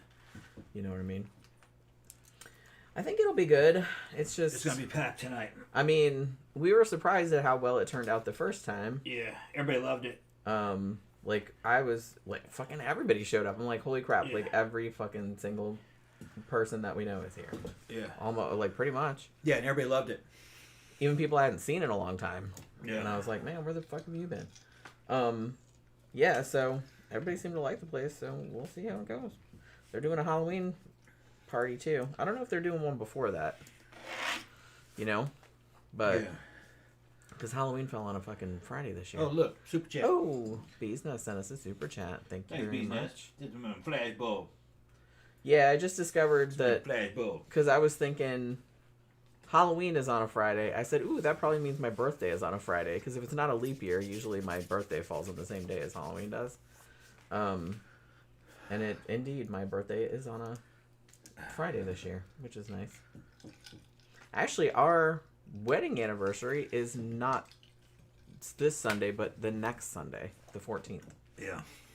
So we'll have to do something for that. Like I said, we've been together a lot longer, but we just got married in 2023. Yeah. So. It seems silly, but that's just how it was. That's how it worked out. I mean, doesn't seem silly, I guess, but. Everybody else was like, well, finally. It's like we thought you would never get. I mean, you know, we thought we would never, but. Probably better too after all this time. Yeah. Just for practical purposes. Camp Guy's talking about like throwing some peppers. I'm making a pot of chili or taco soup. I can just take one of those dried cayenne peppers and clip the stem and drop the seeds and all into the pot. Just right amount of heat. Yeah, we gotta I grow my own peppers out there. Yeah, we just grow a lot of peppers too. Jalapenos in the backyard. Fucking serranos. Fucking we got a lot of that shit. Yeah, I got we could Carolina Reapers. We could start our own hot sauce business. Yeah, I got Carolina Reapers out there that'll fuck you up. I don't want to eat that. Well, like I said, I don't.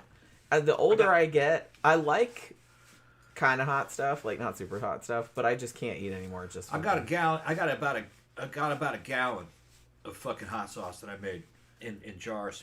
I had to fucking boiled them in water to seal them and everything. And it's not overly seasoned. It has a little bit of vinegar and a little bit of salt in it. But I could just add it into an Indian dish during the cooking process instead of adding fresh chilies. Yeah. It works good. Then you can change it up. You can also just use it as a direct hot sauce on Mexican food, or any kind of food. Hey, put it on anything Yeah, it's good. You want to. Good shit. You can put it in your cereal. Yeah. No, I'm putting it in my cereal. That sounds I like say yeah though. that sounds like some shit you would do though. No, I'm putting it in fucking cereal. It's like, well, I wonder what this tastes like on My Cocoa cereal, Puffs. I like fucking. I had Cocoa Krispies, man. You have Frosted Flakes up. Well, it's not. Frosted Flakes, It Cocoa wasn't Krispies. Frosted Flakes. It was the Dollar General. Dollar General. Generic It's the Frosted same, Flakes. though. They, I mean, to me, they taste it's the malto, same. What's a malto meal? Yeah, brand. or whatever it is. Yeah, Shit's good, man. and it's like way Comes in a cheaper. big plastic bag. They have like the real brands too. Yeah. But like the shit that comes in the big ass bag is like way cheaper. They're way cheaper. And it's the same shit. And honestly, it tastes pretty much the same. Yeah, to me. I like their marshmallow Métis, which is just Lucky Charms. Lucky Charm It's just marshmallow different. It's just Métis. different shapes. That's so funny. I love Marshmallow the fucking Métis. sneaky names they come up with. Yeah, yeah. I still laugh at Dr. Topper. Dr. Topper. That's Dr. Pepper. That's their Dr. Pepper ripoff. Yeah, it's good too. Everything they make, they have So their fucking own. funny. They have their own Nutella. It's just called hazelnut spread. And you can It's not tell bad. it's not Nutella. You know it's not Nutella, But it's still pretty good. Yeah, it's a fraction of the price. Yeah, I'm just like, well, shit, I'd eat that on toast. It's like Yeah. there's not enough of a difference that I would Yeah. like turn it down. You You know dip what I mean? fucking sugar cookies in it. They have their own. Like Tom came home the other because he's like, man, I'm gonna go and get some snacks or something. Yeah. And I was just like, okay, whatever, and go get some stuff. And he went and got some stuff, and he's like, Dollar General has their own Pringles. Yeah, now, and it comes in the can. Yeah. And everything. And They're good. They're better than Pringles. and they're actually, yeah, like They're better than Pringles. the sour cream and onion ones. They're like a little bit thicker and like more They're substantial. tiny bit thicker, so they Yeah. crisp a little harder. Yeah, they're not as Yeah. light, Yeah. but they're like more substantial. Yeah. And the seasoning's sour real cream good. and onion is like a lot more like onion forward, which is Yeah. actually good. Like it's not a real subtle flavor. It's No, like it's got pretty strong onion flavor. pretty in your face. Yeah, the barbecue's good. We haven't tried the cheese. They have a cheese one too. Yeah, They don't yeah. have any of They the got a- weird flavors like No. Pringles, but I don't think Pringles. They're doesn't half have, the price. They're like $1.50. Yeah, they're like $1.50, which is like I said, if you go to Circle K, because sometimes after the club, if we were going to Circle K to get sandwiches, like I'd go there and get sandwiches, and I was like, oh, I'll get a can of Pringles, and it's like $5 No, $3.75. I think almost $4. for the big one. Yeah. I thought the little one was that much, like the half size. No, I think they're $3.75 at Dollar Store. Dollar General, they're fucking like $3.75. Oh, I was okay. So there might be more at Circle K They're- then. Yeah, Circle K, they're more. Yeah, That's a convenience because store. I'm pretty sure they're $4.99 Yeah, at Circle yeah. K. But usually if we're going to Circle K, I'll get a big ass bag of like dill pickle chips Yeah. because that's $5. But like that'll last like several days because I can't eat a whole fucking bag of chips. Yeah. I could house a whole fucking can of Pringles if you let me. I'm not going to. I'm not proud of that, but I totally would if no one was looking. Yeah. But yeah, they're actually like pretty good. Some of their store brand stuff, which is called Clover Valley, right? Clover Valley, yeah. Is actually not bad. Like Yeah. I've got their Lunch we've got meat. their lunch meat before. Like we've got I've got granola bars there before. Their cheese, shit like that. sliced cheese, Yeah, it's totally fine. sliced pepper jack cheese. That's Totally good. fine. Yeah. Like I said, maybe it's just because I don't have that discerning a palate. I don't. No, think it's that, good. but I do. It's but good. yeah. I have discerning palate. It's good. yeah, nothing wrong with that at all. Dollar General stores are all over the South, and they put them in places where there aren't any real. They put them in places called food deserts. Food deserts, yeah. That's And kind of their you whole can buy business anything plan. there, man. Fucking like you say, you need fucking sewing needles. They got it. You need some containers, Tupperware containers. They got it. They have. You need a fucking floor mat for the fucking bathroom. They got that. I need some birthday cards. Yeah, birthday cards. I they need a got it. romance novel. Yeah, fucking. You need any kind of like aspirin or fucking allergy pills or fucking cough medicine. They have all that shit. I need some fake eyelashes. Yeah, but then they got those too. But then they got fresh milk, fresh eggs, fucking cheese, fucking meat, frozen meat, fresh lunch, pre-sliced lunch meat. They got fucking beer, wine. They got all sodas. They got 2 liters. Got Some of everything, them canned have food. fresh produce in it. The one Yeah. that we live by doesn't, but I've been in one that did. It's a little mini Walmart. It's little. It's so small, and it's Yeah. like I don't They really got everything in there. understand. The first Yeah. time we went in there, like when we moved in here, I was just kind of like, how can they have all this stuff? It's like it's so Yeah. little. You can go in there and get fucking earbuds. Yeah, they got like earbuds, little electronic kind of shit. Yeah, and it's just like charging toys. cables and shit. They got Star Wars toys for the kids. They got everything, and it's just and it's cheap because the stores are very, very basic. They're not real. They look like warehouses. They're not decorated up or anything. They're not tarted up. Yeah, they're kind of always running on skeleton crews. Yeah, there's usually only one person working when we go in there. The prices are real low, but fucking you're in the South is every 3 or 4 blocks you pass one of them fuckers. Well, and where we live is like I said, kind of rural. Yeah, they're all over. They're kind of everywhere. Although, unlike a lot of places where Dollar Generals are, we actually do have a Publix, like a big grocery store, like not that far, like less than a mile down the road. Sushi restaurants. We got. It's not as rural as it was 10 years ago. No, absolutely not. Yeah, we're exurbs now. Camp Guy said Mitch Hedberg says he thinks the very first Pringles factory was supposed to make tennis balls, but the truck showed up with potatoes instead. That sounds like some shit he would say. He was so funny. That's not what it was. I saw a program. Well, I know that it's a joke. Yeah, I saw a program over how they made those Pringles. It's actually pretty interesting. Yeah, they worked forever on how that shape should be. It was a young guy who was like a structural engineer. Of like, what shape should they be? Because they didn't want them to break. Yeah, they didn't want them to break. Because that's people bitched about, like, oh, his broken potato chips in the bag. You know what I mean? So that shape, and they couldn't call them potato chips because they're not really made out of potatoes. I mean, they're kind of made of potatoes. They're made out of mashed potato flakes. Mashed potato flakes. Yeah. Which is technically potatoes, but it's not. You can't really call it a potato chip. So, the potato. And you see, the thing is that the company could get potato flakes a lot cheaper. They could get fresh potatoes. So it was all about to make a mass production. They just kind of potato chip snack that was smush them all together. Yeah. So they're like, well, fuck this whole potato. They were like, fuck this potato chip concept. This is not a potato chip. This is a Pringle. Yeah. So it's its own thing. It's its own thing. And it worked. It worked.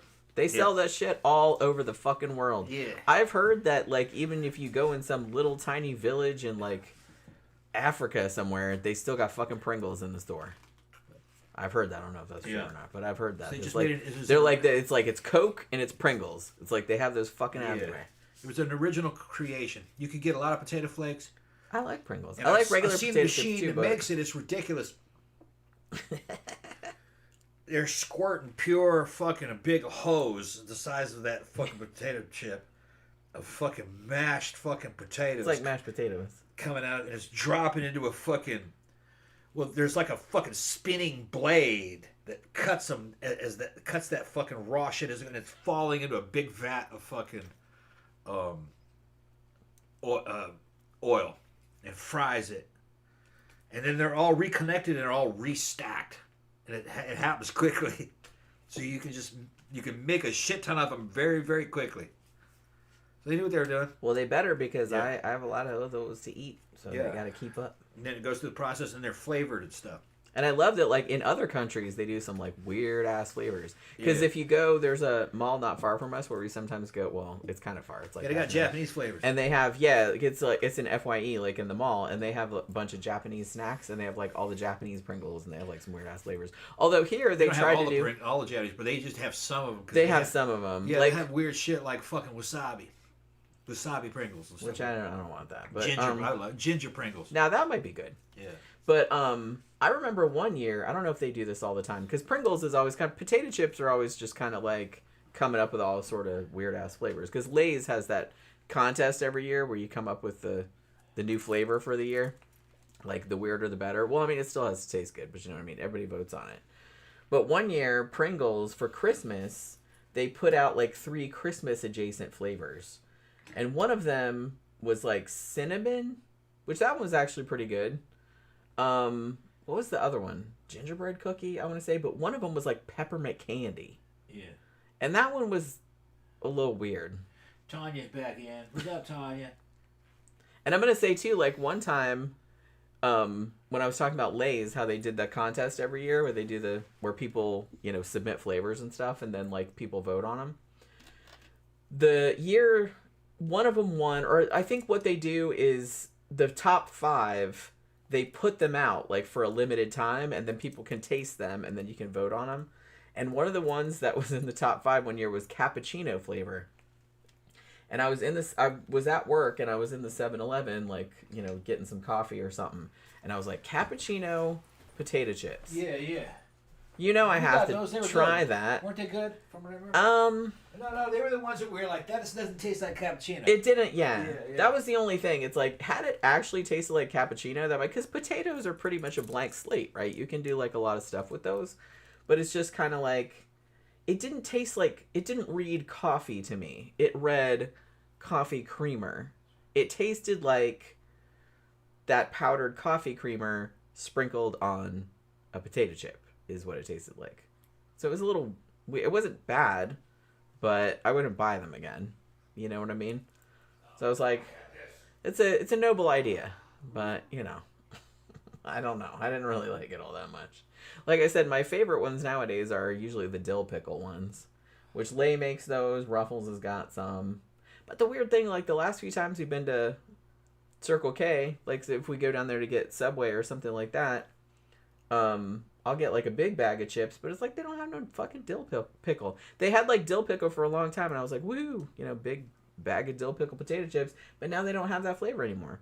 I mean, so now I get sour cream and onion. I don't know, maybe people weren't buying, nobody was buying them except me, I guess. They're delightful, though. I don't really know why no one was buying them. I mean, pickles are good. Camp Guy says, they make a lot of flavors of Ocean Spray cranberry juice. I've done a factory tour one time before, and they mix that stuff when they're in liquid on demand. Yeah, it's like, I don't know, I get it, and it's just kind of like, it's kind of fun, you know. They always have to keep innovating. They don't want to get stagnant. It's like, you know, they want to try new stuff out. They don't want to be just the same old, so it's like they want to get new audience. I get it. So it's like they're going to try new stuff. Some stuff, though, I mean, probably should never go together. So, you know, I don't know if anybody's going to do... I'm trying to think of, like, the grossest Pringles flavor I could possibly think of.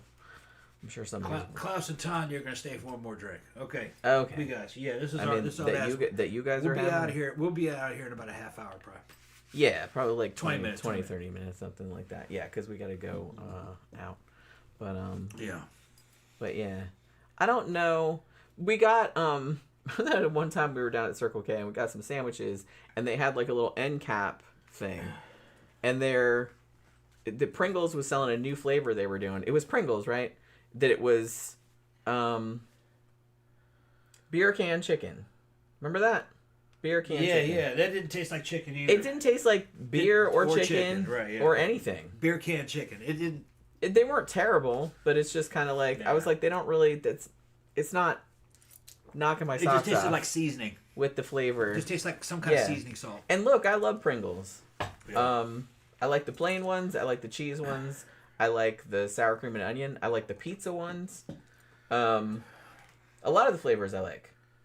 But that one was just kind of like, it wasn't like distinctive enough to... Yeah. Like I said, I like that they're trying to like innovate and stuff, but I don't know. It's I couldn't figure out... The taste was kind of familiar, but I couldn't put my finger on it. Nosferatu says he's still struggling to send a super chat. He's going to send you something linked with his movie. Oh, thank you.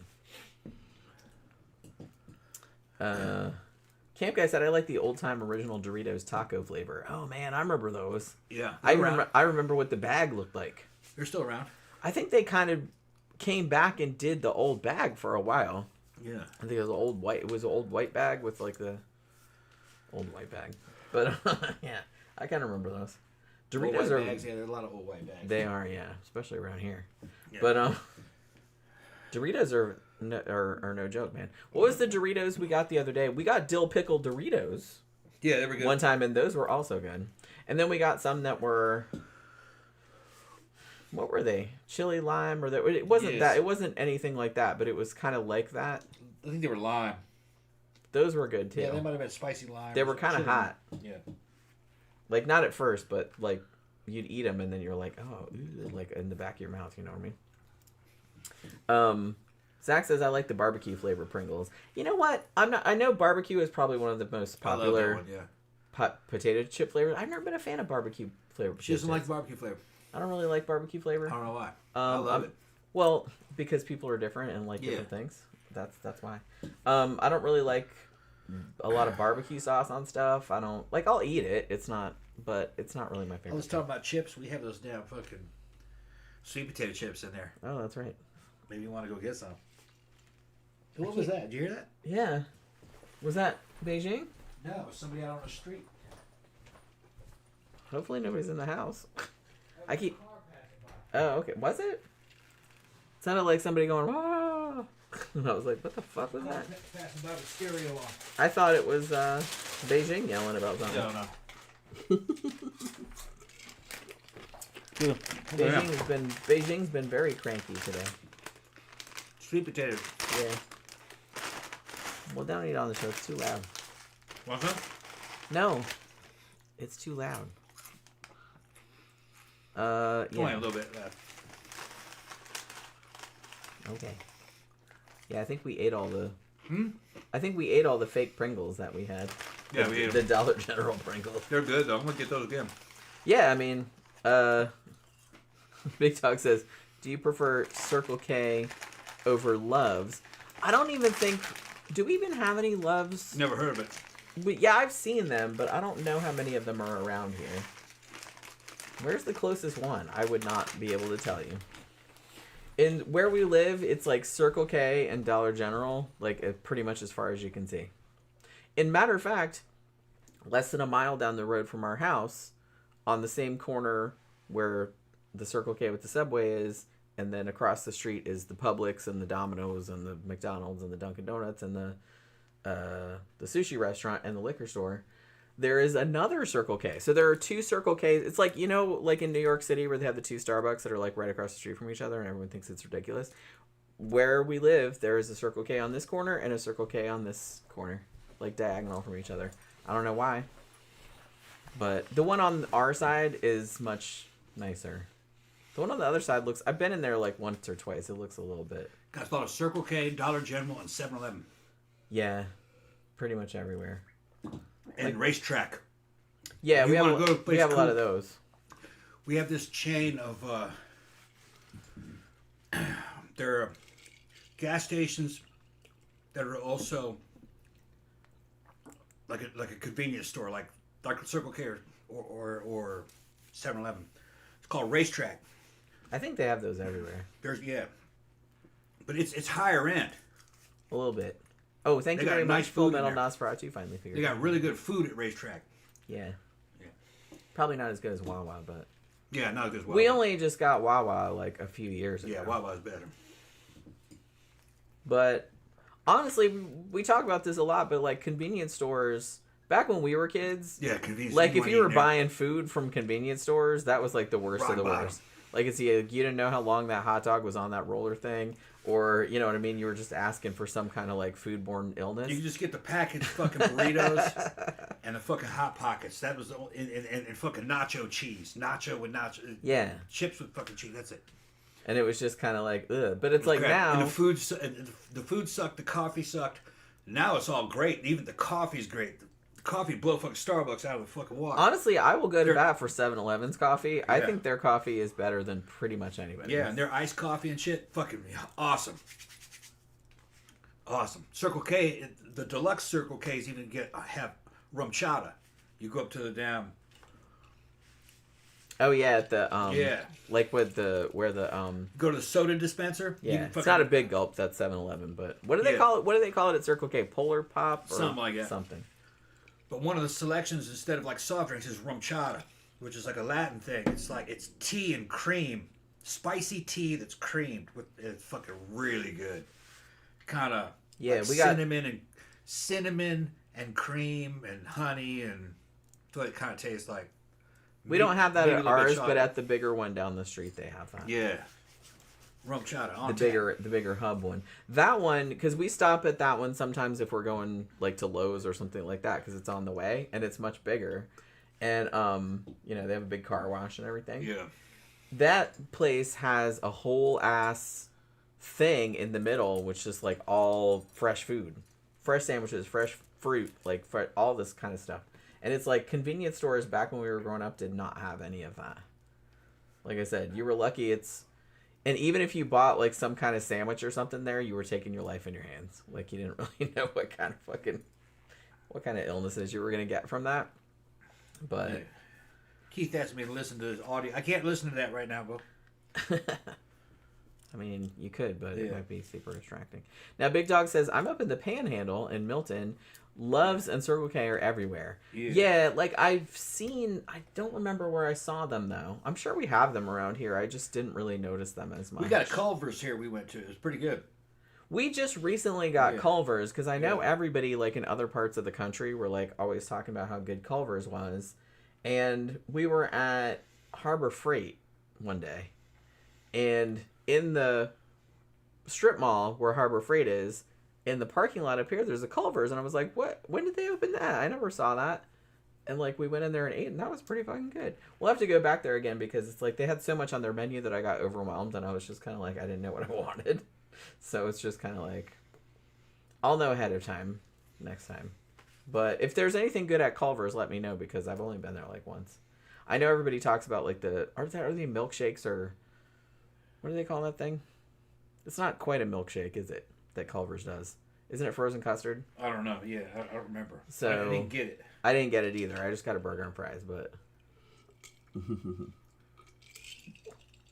we keep meaning to like go back, but we just haven't been back there. But like it's just right up the street. It's, like I said, it's by the where we go to. Like there's the closest bank and the closest. That's Lowe's, right? That's not Home Depot. Yeah, it's Lowe's. So, yeah. And where it used to be the closest McDonald's, but now they built one right down the street from us. Wonder if that fucking place is busy right now. Probably. I wonder did like the shit die down after. Because one time when they first opened it, after this show, we went down there because they had just opened it like a couple days before. New McDonald's, and we were like, woo. And I was like, can we just go through the drive-thru? And Tom's like, no, we got to go inside. And it was fucking packed in there. Yeah. Everybody was there. And I was just like, oh, this was a mistake. But I don't know. It wasn't a mistake. No, it was okay. It didn't take too long. They didn't mess it up too much. I felt bad for them because it's just kind of like they probably didn't realize. And I love that we were there.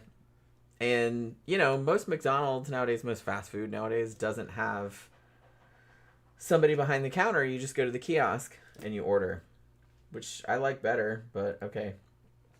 But it's funny because we were sitting there eating, and this boomer couple comes in, and they immediately went up to this one little sad register, where I guess you go if they mess up your shit or whatever, but there's like nobody standing there. And they went there and tried to order. They didn't even attempt to go over to the kiosk and use it, which I thought was like hilarious. And I was just like, that's very typical. Very typical behavior. They didn't even fucking try. They didn't try. Business thinks it's a video. No, it wasn't a video. It was just an audio file, dude. Press the wrong button. Mm. Yeah. He says he tried to put the movie website in there. Full Metal did, but it didn't. Yeah, for some... I don't know if you can't put a link in... I don't know. I've never sent a super chat on another live stream before, so I don't know if you can't. Because I know sometimes YouTube won't let you put links in comments. I don't know if they've changed that rule. They used to not let you. Because it would just delete it without telling you. But, yeah, it's like, that's the thing. We like Circle K because it's right there and we go there all the time. You know, I can't really say I have any allegiances to any particular. They all seem about comparable, you know? And like I said, they all kind of had to up their game, so I kind of got more into it when back in like 2013 to 2016, I worked at this print shop that was right next to a 7-Eleven. And I had never really gone to 7-Eleven much except for like gas, you know what I mean? And or you know, just regular shit like, oh, I got to go buy a drink when I'm on a road trip. So it's just kind of like you go in there, it's like, man, they got all kind of shit in here. They got like fucking salads and apples and they got all kind of shit. So I was like, wow, the convenience stores are not like they used to be. It's funny because sometimes we were talking to Tom's mom one day and mentioned something about it. It's like, oh yeah, sometimes we go to Circle K and, you know, buy sandwiches or something like that. And she's like, you're eating sandwiches from a convenience store? Like, you know what I mean? Because she's in her 70s. So like back in the old days, you didn't really do that. That was like a trashy thing to do, or you probably get food poisoning. But they actually do have real food in there nowadays. Klaus says, how about you and you, Tom, send me a 68 Camaro and I send you a Honda? Where are we supposed to get a 68 Camaro? I don't even know if I've seen one of those. Tiny says, you are awesome, yet still don't exclude words like other channels. I'm not really sure what she's talking about. Everything on Chama. Yeah. Full Metal says, I had a feeling YouTube was not letting me put the website address in. Yeah, a lot of times they won't let you put a link like in a comment. Like I said, I don't know if they've relaxed those rules, but you clearly still can't do it. Like in don't exclude words. What she means is that we're not censoring ourselves.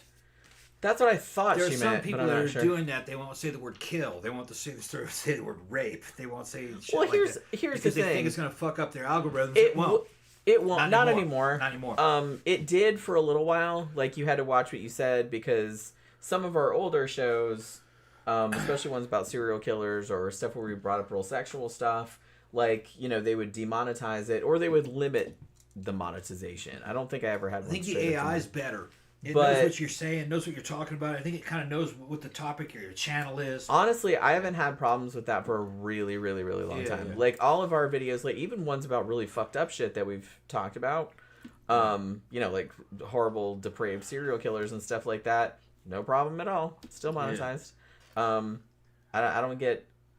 I never got anything. Like I said, the last thing I got was, I got a copyright... Well, I didn't get a copyright strike.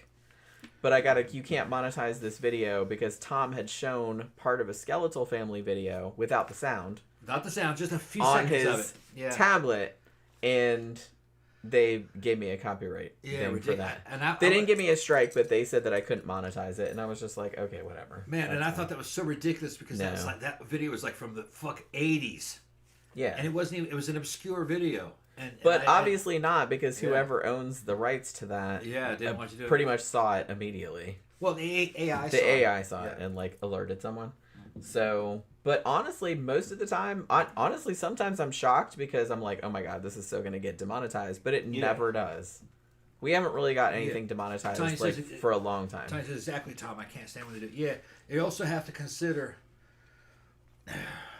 where the show is coming out of. If it's English speaking, a lot of times the UK and Australia, they can get in a lot of trouble if they talk about something fucking controversial over there. You know, their governments are fucking insane right now. None of that will last, though. Nothing lasts. Everything's temporary. But it's not like nobody's going to show up at our door. Fucking the cops aren't going to show up here because we said something on a live stream. They will in England. And honestly, like, we swear a lot, so it's just kind of like... Yeah. But like I said, YouTube has actually gotten a lot better about that in the last, I don't know, couple of years. They're not as stringent as they used to be. I think their controls are a lot better.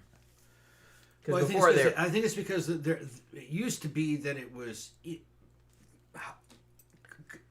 H1V contractors doing the censorship and the moderation, and they're from India.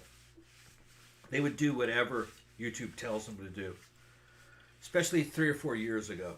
Now I don't think they're doing it anymore. I don't even think they exist. If they do exist, there's only a few of them. I think who's doing all the moderation now is AI. Probably. Okay, because you don't need dudes in India fucking to listen to you and say, oh, you can't say that. You know. Well, and they probably gave them like a really strict set of rules. It's like you can't use this word and that word and this word and that word, and they like were probably like going by the book on it. You know. Can she slap? Can she slap? Remember, can she slap? I don't remember. I remember that meme, the Indian game show where that woman was fucking slapping him, and there's a meme where he going, "Can she slap? Can she slap?" I kind of remember. Can she slap? Yeah, Wayne was talking about it. That one shit went viral as fuck. Yeah, but 15 years ago. Yeah, that was a long time ago. Can she slap? That was a long time ago. An Indian game show, one female contestant went berserk and started slapping him. Yeah. Oh yeah, now that you mentioned Remember that? Yeah. I kind of remember that. It's can she slap or can she hit? I don't remember what it was. I think, can she slap? Can she slap? Yeah, but the AI, because I can go back to some old videos here to look at it. It's already closed captioned. They do that automatically. It does it automatically. It's all closed captioned, and I listened to the AI was good. It knew what I was saying. It's getting better. It knew what I was saying. I did get a message not too long ago that it's like, yeah, now we're doing, they're doing it quicker nowadays. Yeah. Because like I said, AI is doing it, and for a time, because sometimes I would watch videos, a few years ago that had been closed caption with AI, and it wasn't great. Like you could tell what the person was saying, but then when you read the shit, I was like, okay, that's not what he said. That's not what he said. Yeah. Okay, but not even close, really. Nothing. The AI is. But it's gotten a lot better. AI auto translated fucking lyrics to songs, and I was like, yeah, that's it. I didn't realize that's what he was saying. It's good. It can pick up all kinds of fucking things that the human ear can't pick up. Well, it's clearly better than us, and it should probably just run the shit because we're not doing such a good job. There are some people that are saying by 2030 that unemployment will be 99%. That fucking AI will be able to do everything. Well, they can pay me to not work. Yeah, they would have to because. But the thing is, man, that fucking scary as shit because now you're going into the Brave New World fucking thing where like we don't really need you, we don't make money off of you, and it's probably better if we kill you. Here, take this, eat this, take this, inject this. You're sick, and you're getting sicker. Here, inject this. Here's another cure, and it kills you. Yeah, and then then the rich people that own all this shit now inherit the earth, and they're like in the Garden of Eden, and fucking they've been talking that way for decades. That's what fucking Ridley Scott is talking about with fucking Blade Runner and Alien, and he didn't pull that out of his ass. They write papers on the shit, fucking with the Club of Rome and some of these big NGOs and shit. We got to get rid of them because they'll make us obsolete. And once they don't need you anymore, they can't. They don't make money off of selling you products anymore. They kill you because you just say, well, you're just hurting the environment. We have to reduce the carbon footprint and your carbon, and fucking, we don't need you anymore. We don't make money off of you. Fucking, I just And then it might go the way of Steven Spielberg's fucking movie AI, where they're like, let's replace all these fucking people with better versions of them. They're more obedient, and they're talking about androids or genetically engineered humans that listen. Listen to them. You give a motherfucker a bunch of money and he thinks he's God, tries to control what you say and do, what you think, and then tells you how to live and what you can eat and what you can own. And this ain't for me, bro. It's not for me. I like the old-fashioned way. I don't think they'll do it. I think it's a mad dream, though. I don't think it's possible. I think they're going to try because they have been trying. But if you look at human history, those dudes always fail. Well, yeah. Because there's a lot more of us. There's a lot more of us than there are of them, and they think they're above us, but their power is dependent on us. No, baby, they're just a human. Yeah, you're just a human like you're just a meat sack like we are. And here's another thing: those dudes all have private security, and those private security guys are all fucking ex-SF and Delta dudes. They're the same profile as me.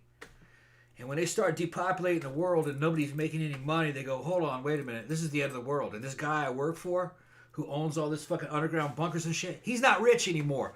We'll just kill him and take his shit. Well, yeah, they'll just turn. That's what they'll do. And so their own security will eventually turn on them. Yeah. Because he's just an old man. I'm not worried about it. He's just an old man. And they're like, well, shit, hold on. Like I said, there's only a handful of those motherfuckers. There's only a handful of them, and people are there's like... There's billions of us. Wait a minute, if he's ending the world and shit and money, he's not rich anymore. This is every man for himself. They'll kill him. And if shit gets bad enough, then... Yeah. They're like, well, I'm going to let this pencil neck geek run the Garden of Eden after he kills the world. I'll just kill him. And maybe it'll be me. They'll start fighting over him, Yeah. Because usually the same old motherfuckers say, well, if they allow us to trick them into this, then it's just nature's way of weeding them out. They're weak and we're strong. No, you're not strong. You're just rich. Okay. Yeah, those are two completely different things. Like for Bill Gates, No, I could fucking just pop his head off of his fucking skull. Just call it internal decapitation. Fucking way strong. You know, I could kill him barehanded. He's not strong. He's just rich. And, you know. You get away with a lot when you know. They get a lot when they're... And it goes to their heads. They get delusional. Yeah. They think well, because they surround themselves with people yes that only men and tell them what they want They to think they're gods. Yeah. And they're not. But if they have to go and, like, maneuver in the real world, they will very quickly find out. That's why they're never in public, because people would make fun of them. Yeah, that they're... Yeah. They can't go to public. Just a little sack of organs. You're a sack of shit. Yeah. You know. You're not any better. No. Sorry. No, I think everybody should live. We should all have a good time, and fucking we should prosper and multiply and fucking make cool shit and have fun. And AI is good for certain things. For some things. But don't put that in charge. Well, no. And don't let it run a police state. That's the worst thing you could do. China would do that in a heartbeat, because those motherfuckers are inhuman. They're like an ant colony. And they don't care about their own people. But it's better to just fucking have it naturalistic, and then, you know, let's build a bunch of spaceships and colonize fucking other planets in the solar system here, you know what I mean? We'd have 3 or 4 planets we could all live on, and, you know. That's what I mean. We have all this technology. We could do cool shit. Yeah, good do cool shit. Fucking we'll try. Shit. Some people are going like, well, we're going to move out on Mars. It's because that's the easy one. But the thing is, there's nothing there. And it's far, and it's too small. Yeah, I don't want to live there. What would be better is to colonize Venus. But it's very high pressure, fucking very high temperature. The runaway greenhouse. You got to somehow figure out how to cool down Venus. If you could cool down Venus, you could probably live there. Technically, it's within the habitable zone. Wouldn't that be awesome? Although it's hotter than here, so no thanks. Well, it's hot. It's hot because it has a greenhouse effect going on. Yes, I know that. But, like, that's why... Yeah, but they say there's Here is hot enough for me. I think they said that it has as much water as Earth. It does. It's just that it's in the atmosphere. But, yeah. If you cool it, it will all fucking condense into oceans. So maybe you could put a big fucking sun block orbiting the Earth, orbiting the sun along with it. Fucking cut down some of the... That may be one way. They'll figure out a way. Fullman on Nosferatu says, Tom, I invited you to like the Facebook page for the movie. Okay, so that's good. So I can find it that way. Yeah. Right. So you just, when you like that, like, send it to me, and then I'll do it. Klaus says, this is the coolest podcast ever. Thank you very much. Thank you, Klaus. I mean, we're not trying to be cooler. Why is it the coolest podcast ever? Why do you like about it? Don't explain it, man. Then it wouldn't be cool anymore. Drunk just being cool. All right. Then it's not cool anymore. Right. If you gotta tell people, guess what? You're not cool. It's time to yes, down. I know. Beesnut says, I sent you Trend, Tom. No, you did. I'll never do Trend. You better not. Even if he said, well, here's the thing. Even if you did send it, I know he would be like, maybe I should take that. And I'd just be like, you better fucking not. No. Or like I said, or you can pay for me to go stay in a hotel. Yeah. During the time you're on it. Because I'm not dealing with that bullshit again. Yeah. All right, so we got to go. Yep. We got to go do Abyss this evening. And it's a little bit of a drive. So we got to get ready to head out. So hopefully you guys had a good time tonight. I certainly did. Thank you very much for your super chats. Thank you for all of the cool discussion. We'll be back on Monday doing a movie review. I don't know what movie we're going to do yet. I pretty much never do. So, we'll find something this weekend and watch it, and we'll review it on Monday. So we'll see you guys then. Hopefully you have a good weekend, you guys, and we will see you again on Monday night.